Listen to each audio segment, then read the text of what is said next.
Hello peepers, நாங்களுடைய Lakshmi. நீங்கள் பார்த்துருக்காரு 0 உண்மையுமே ஒரு பயங்கரமான ஒரு ட்ராக் வரப்போகுது. இதை பற்றி நேற்றே ஒரு சில ஹிண்ட்டு பேசியிருந்தேன். எஸ், இந்த இடத்துல ரோஹிணியும் சிட்டியும் பேசிகிட்டு இருந்ததில் முக்கியமான விஷயம் என்னென்னா, அந்த திருடனார் இல்லையா, அந்த சிசிடிவி ஃபுட்டேஜ், அந்த விஷயம் வெளியில் லீக் பண்ண சொல்கிறாங்க.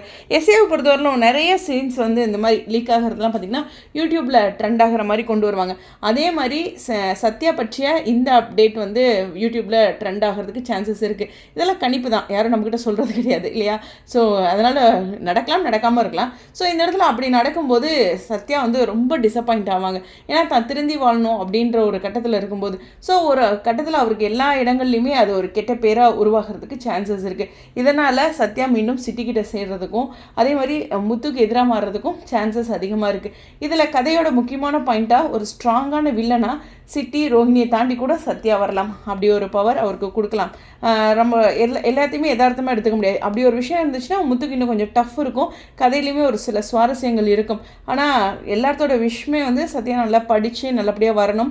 இந்த இஷ்யூஸ் ஏற்படுதில்ல, இது இல்லைன்னா ஒரு ஓகே, இந்த விஷயம் நடக்கிறனால அவர் தன்னை நிரூபிக்கணும் அப்படிங்கிறதுல நிரூபிக்க வாய்ப்பே இல்லையா, அவர் தான் தப்பு பண்ணியிருக்காருல அப்படிங்கிற ஒரு விஷயம் இருக்குது.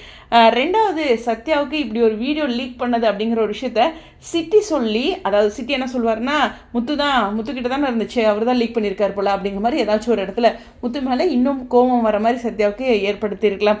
ஸோ இந்த இடத்துல மீண்டும் முத்துக்கு எதிராக சத்யா உருவாகலாம். அதே மாதிரி சத்யாவும் சிட்டியும் சேரலாம். அது மட்டும் இல்லை, இங்கே வீட்டில் ரோஹிணி அப்படிங்கும்போது இது ரிலேட்டடாக இன்னும் கேம் ஏற்படுத்துவாங்க. அதாவது அவங்களால முடிஞ்ச விஷயத்த செய்வாங்க.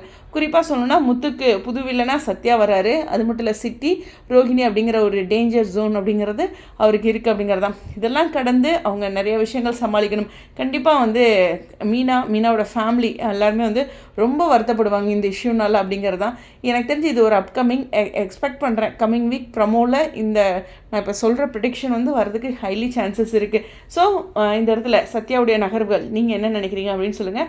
ஒரு ஸ்ட்ராங்கான ஒரு கதையோட இன்னும் ஷைன் ஆகிட்டு வருது. நேற்றே சொன்னேன் நிறைய பேர்த்தோட ட்ராக் இருக்குன்ட்டு.